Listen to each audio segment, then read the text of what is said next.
If you wish, we can consider divorce, but I'd like to continue living with our son."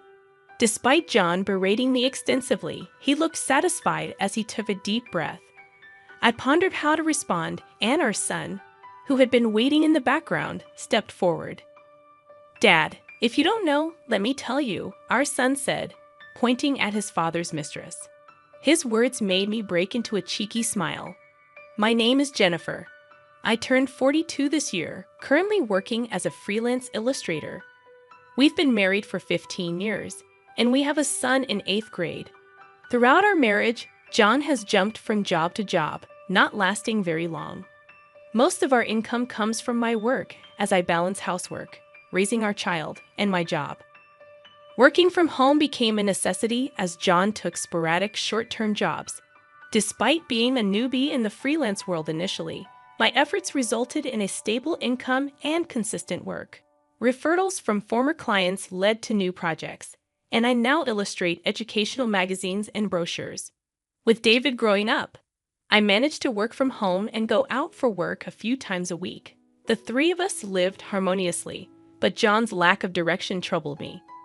At 44, he seemed content with his aimless life, rarely working full-time.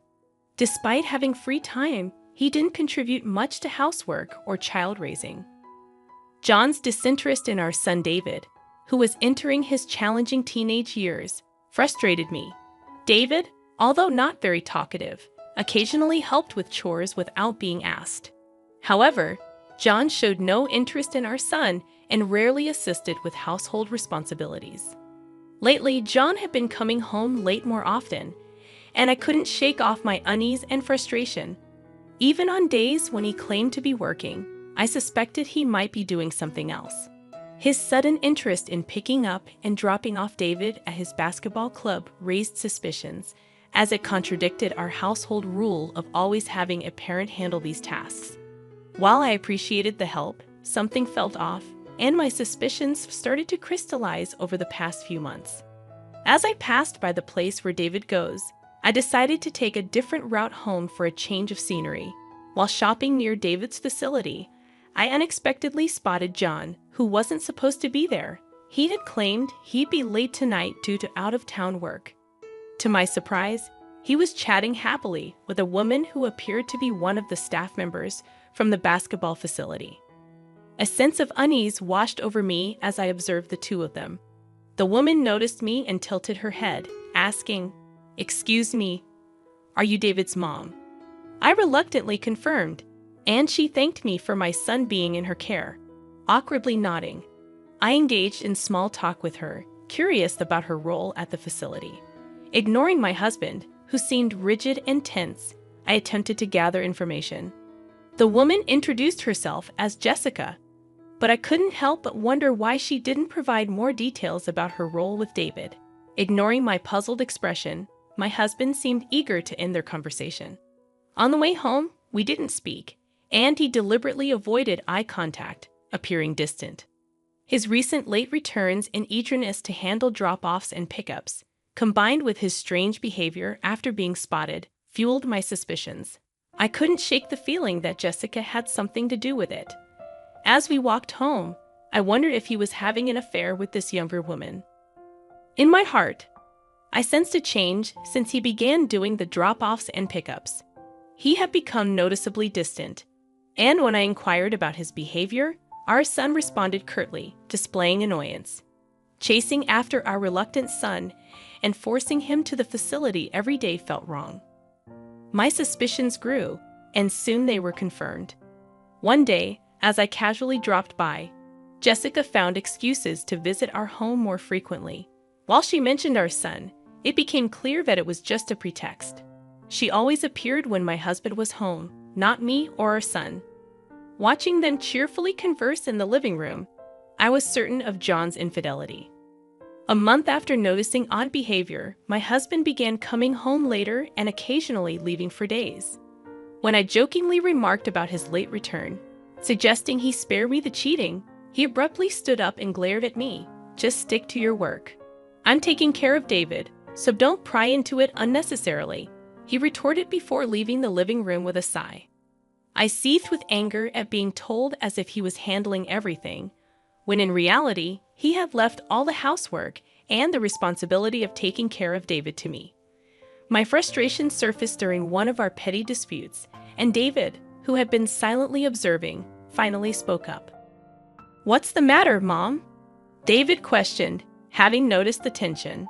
Trying to downplay it, I asked about him and why he was up at that hour. David, stepping out of his room, stared at me before hesitantly sharing his observations about a female staff member he suspected to be his father's mistress. According to David, this woman, Jessica, would frequently approach him at the facility, annoying him with her clinginess. He felt frustrated that she had started coming to our house, a sentiment I shared. It was evident that my son disliked having someone from his basketball club imposing on our home, providing me with a sense of relief. However, the problem persisted. Returning home from a client meeting, I heard cheerful conversation in the living room, the voices of John and Jessica. David was noticeably absent, holed up in his room. Upon entering the living room, both John and Jessica turned their eyes toward me. Jessica, with unwavering confidence, greeted me. "Welcome back, David's mom." I ran into John, so he invited me in, Jessica said, addressing my husband by his name, a fact that deeply unsettled me. Attempting sarcasm, I inquired about her frequent meetings with John, to which she responded with a smug face, claiming it was part of her job. Her audacity continued as she pointed out the deficiencies in my housekeeping, expressing that the house felt cozy but lacked thorough cleaning. My husband didn't rebuff her comments and even chuckled along, seemingly siding with Jessica.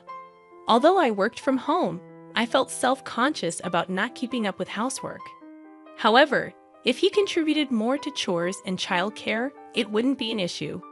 Feeling mocked and ridiculed, unable to bear the tension, I hastily left the living room for the bedroom, still holding my belongings. Frustration, sadness, and embarrassment overwhelmed me. I feared that Jessica might eventually take over my place in the family. Even after that encounter, my husband and Jessica continued their outings, displaying their relationship in front of me, leaving me speechless. I later learned from others that they often met under the guise of discussing my son's education, further deepening my sense of betrayal. Realizing the need for evidence during my husband's frequent absences, I embarked on a search that uncovered undeniable proof of his infidelity. Despite his claims that we couldn't afford gifts for birthdays or anniversaries, I stumbled upon receipts from motels, upscale restaurants, and high-end watches and jewelry in his coat pocket. Even places he insisted were beyond our financial reach had receipts, suggesting he frequented them with his mistress, not his wife. While the pain of his actions cut deep, I maintained composure and continued accumulating evidence of his affairs. Though divorce crossed my mind, I resolved to endure until David graduated from high school. Yet I vowed to gather sufficient evidence to secure a favorable position if the time for separation came. The question lingered. Where was the money for his affair coming from? As I pondered, I remembered our house's savings account for my son's college fund. A chill ran down my spine as I checked the transactions, revealing substantial withdrawals over the past few months. Shockingly, the balance had significantly decreased. The money meant for our son's education was being used for his selfish needs. The betrayal against our child overshadowed the betrayal against me as his wife. Suppressing my anger, I chose to act normal, not wanting our impressionable son to sense the brewing storm. I carried the burdens alone, trying not to burden our son who was studying diligently.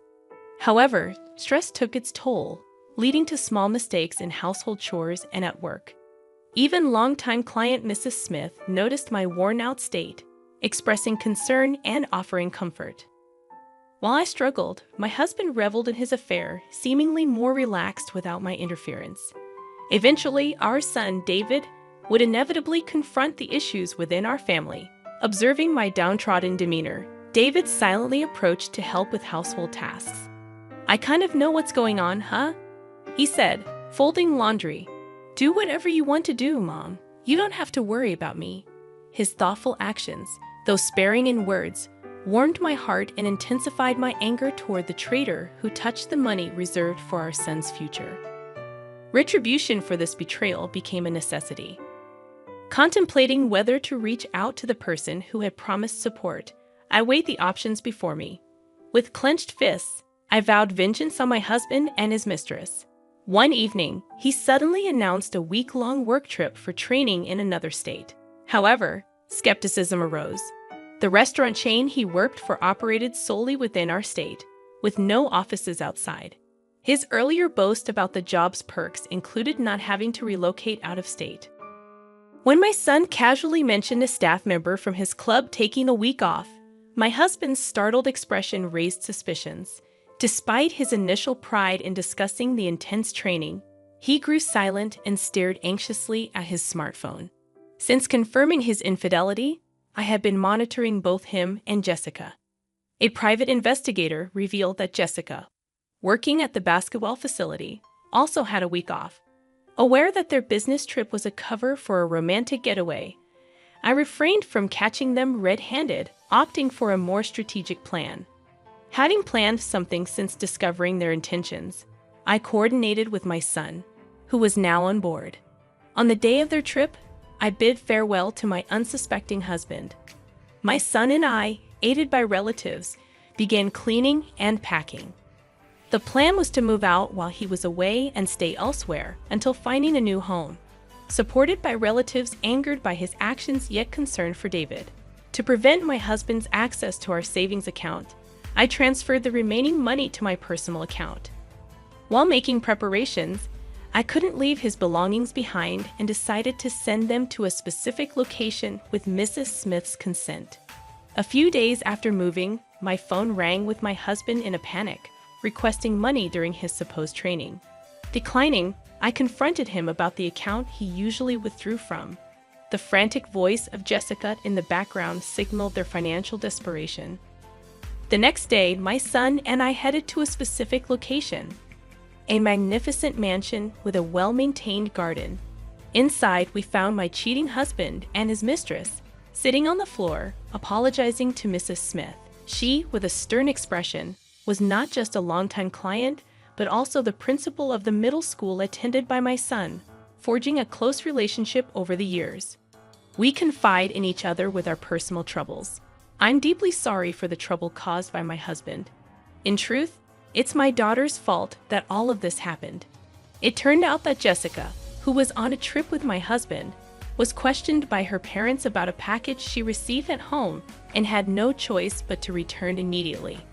Naturally, she insisted that my husband accompany her.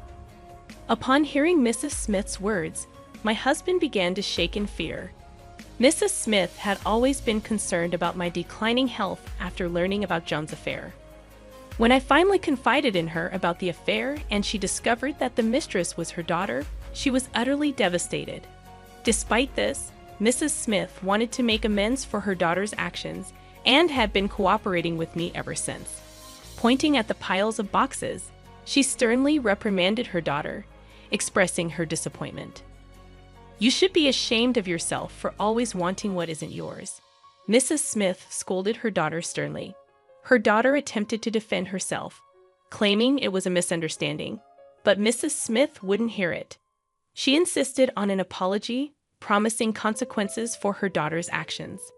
Ignoring Jessica's hysterics, I turned my attention to my silent husband standing beside her. "Don't you have something to say to me?" I asked sharply, prompting David, who had been standing behind me, to step forward. "She's not a regular staff there, just an intern at the club," David interjected firmly, addressing Jessica directly. "And don't you ever try to get all chummy with me again. Always flirting with men. It's disgusting."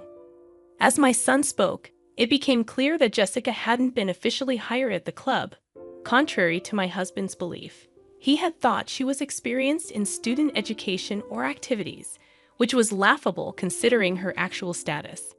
Their exchange revealed hidden truths, and as I looked at the stunned Jessica, it seemed that they both had their secrets. Before leaving, I felt compelled to offer Jessica a piece of advice. "Did you know that I pay for the rent, living expenses, and even David's tuition fees? This man, John, has been working odd jobs for years. You think he's okay?" Jan, with a face drained of color, attempted to interject, but it was too late. Jessica was so shocked by the revelation that she collapsed on the spot. From what I could tell, John had been acting as if he had plenty of money to spare, hiding the fact that I was the breadwinner of the family to save face in Jessica's eyes. I seemed like a lazy bum who neither worked nor took care of household chores properly. Mrs. Smith was left devastated, facing the harsh reality presented by my husband and Jessica. After David and I happily returned home, it appeared that John was kicked out of Mrs. Smith's house. Looking defeated with Jessica and a load of stuff, months passed since the move. On Mrs. Smith's advice, I decided to leave my divorce process to a competent lawyer.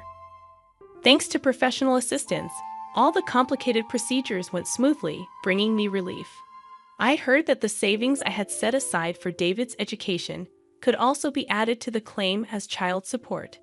As for Jessica, rumors spread quickly at the basketball club about her affair with a student's parent, leading to her dismissal from the job. Seeking help from her parents, Jessica found Mrs. Smith unwilling to assist, leaving her lost and confused. Despising the man without money, she spat out words of disdain and abandoned John. Despite John's attempts at reconciliation, neither David nor I were willing to agree. Mrs. Smith felt terribly guilty for her daughter's role in ruining a family. I held the downcast principal's hand and said, "Let's keep working together." I'm truly grateful for the principal, thanks to whom I found a new job.